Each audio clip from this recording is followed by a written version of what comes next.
थे प्रयागराज, जहां पर 12 सालों बाद लगने जा रहा है महाकुंभ।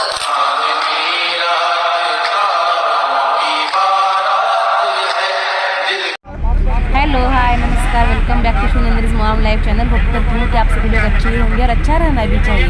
स्वस्थ रहिए, मस्त रहिए। हम तो बहुत अच्छे हैं और हम जा रहे हैं प्रयागराज महाकुंभ के लिए। तो हम अपने आप को बहुत सौभाग्यशाली समझते हैं कि हमें महाकुंभ में जाने का मौका मिला है। तो हम सब जा रहे हैं।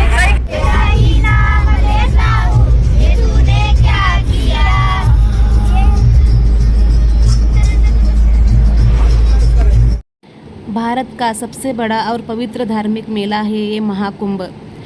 हर 12 साल में कुंभ लगता है। जब ऐसे 12 कुंभ होते हैं तब महाकुंभ लगता है। इस साल का महाकुंभ मेला प्रयागराज में लगा है।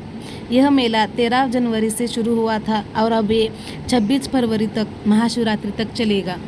हम बहुत खुशनसीब है कि हमें महाकुंभ में जाने का मौका मिला। महाकुंभ में स्नान करने से पाप धुल जाते हैं और मोक्ष की प्राप्ति होती है। महाकुंभ में आध्यात्मिक ज्ञान, सांस्कृतिक आदान प्रदान और सामाजिक समरसता का भी प्रतीक माना जाता है। हमारी जर्नी स्टार्ट हुई थी घर से, उदगीर से, पर हमारा पहला स्टॉप था रामटेक, नागपुर में। रामटेक महाराष्ट्र के नागपुर जिले में स्थित एक प्रसिद्ध मंदिर है। यह मंदिर भगवान राम से जुड़ा है। मान्यता है कि वनवास के दौरान भगवान राम इसी जगह पर रुके थे। रामटेक को गढ़ मंदिर या सिंदूर गिरी भी कहा जाता है। यहाँ पर मेरे बहन के बेटे ने, ओम ने, एक दूसरे बंदर को खाना खिलाया था। तो एक दूसरा बंदर आ गया और उसको पैर के पकड़ कर बैठ गया कि मुझे भी चाहिए।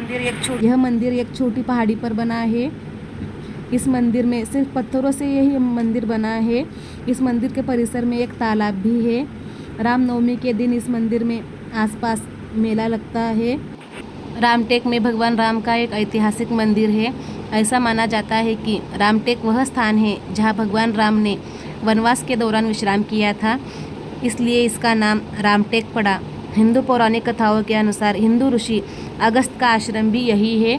तो हमने भगवान के दर्शन कर लिए। बहुत ही प्रसन्न थे सभी लोग भगवान के दर्शन करके। बहुत अच्छा लगा मन को।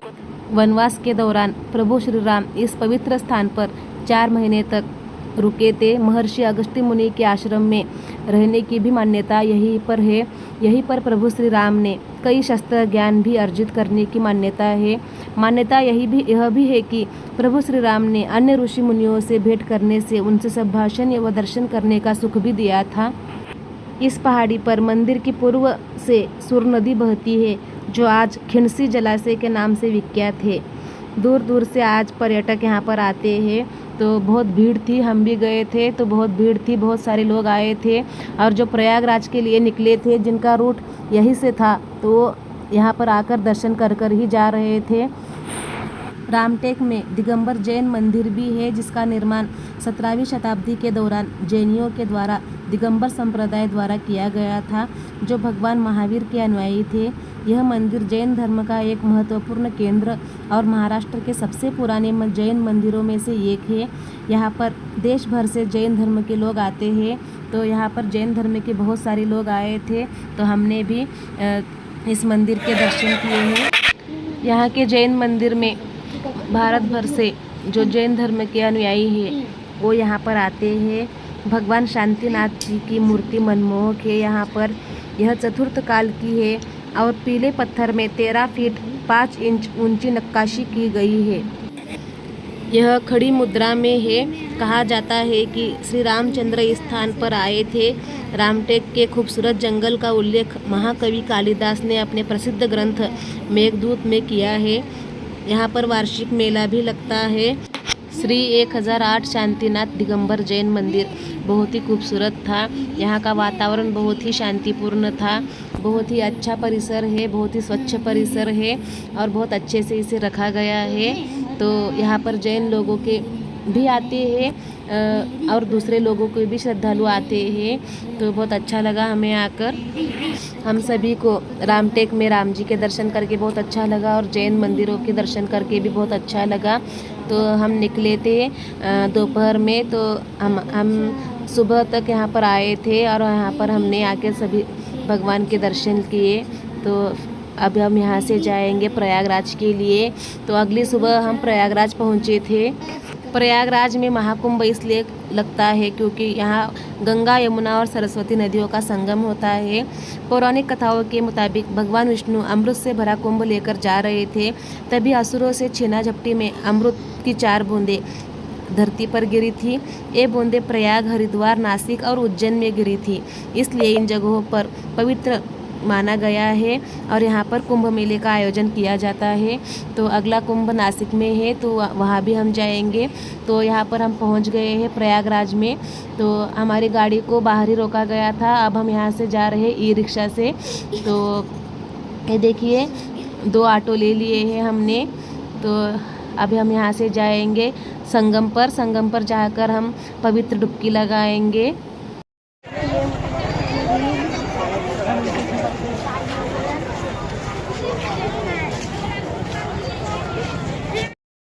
गाड़ी से नजारा है।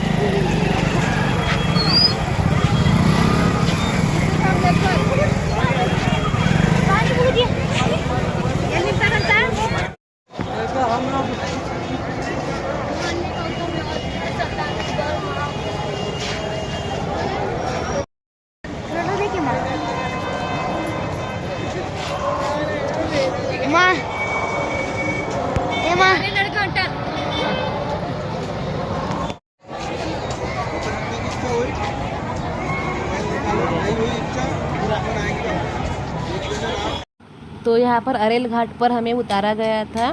तो अब हम यहाँ से जाएंगे संगम पर। तो यहाँ से नज़दीक ही संगम था। तो ये देखिए, इस बहाने मेरे योगी जी और मोदी से भी भेंट हो गई है। ये देखिए, उनके स्टैचू से ही सही भेंट तो हो गई है। तो बहुत अच्छा लगा।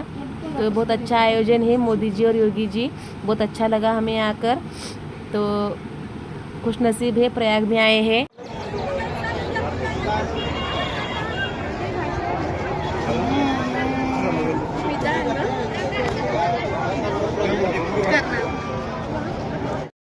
तो ये देखिए, अरेल घाट पर हम पहुंच गए हैं। तो यहाँ पर देखिए संगम घाट बहुत ही नज़दीक है।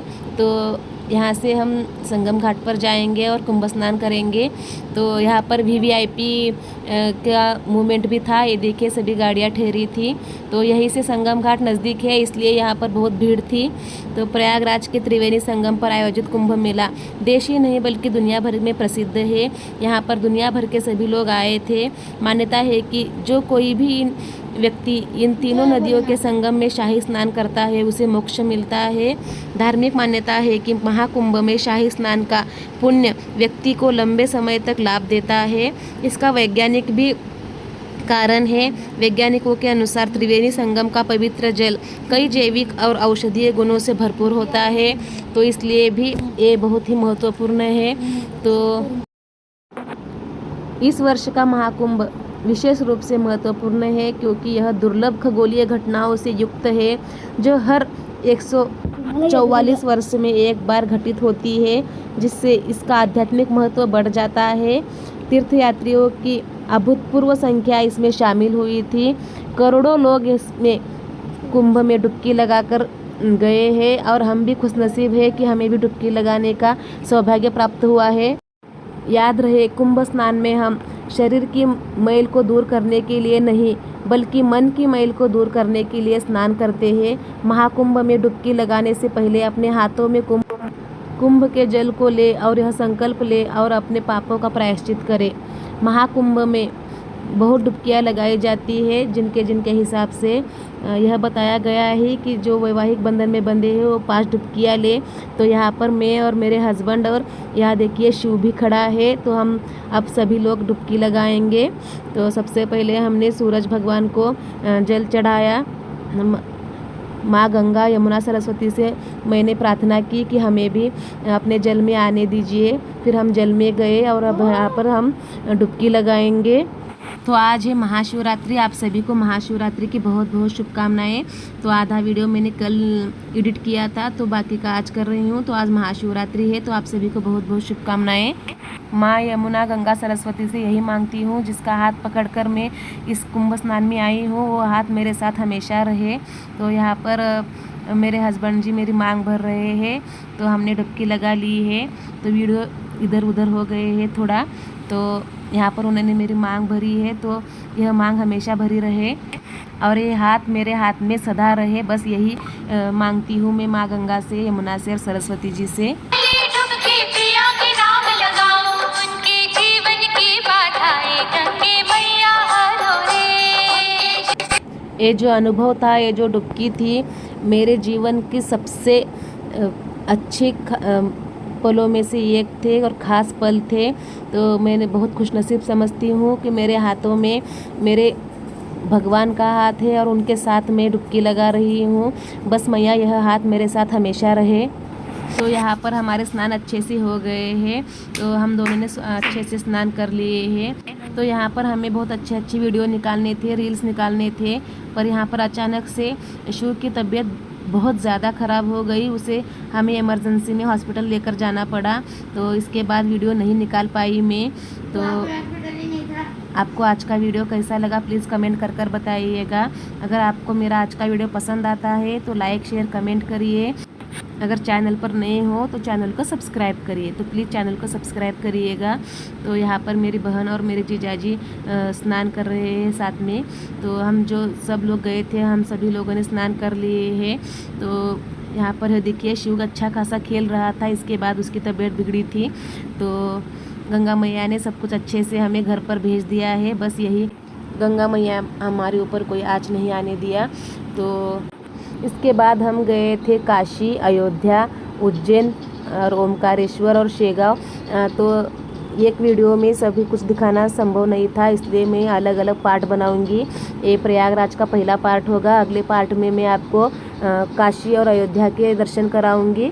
तो बने रहिए मेरे साथ और वीडियो को लाइक करिए, चैनल को सब्सक्राइब करिए। आपका पूरा ख्याल रखिए।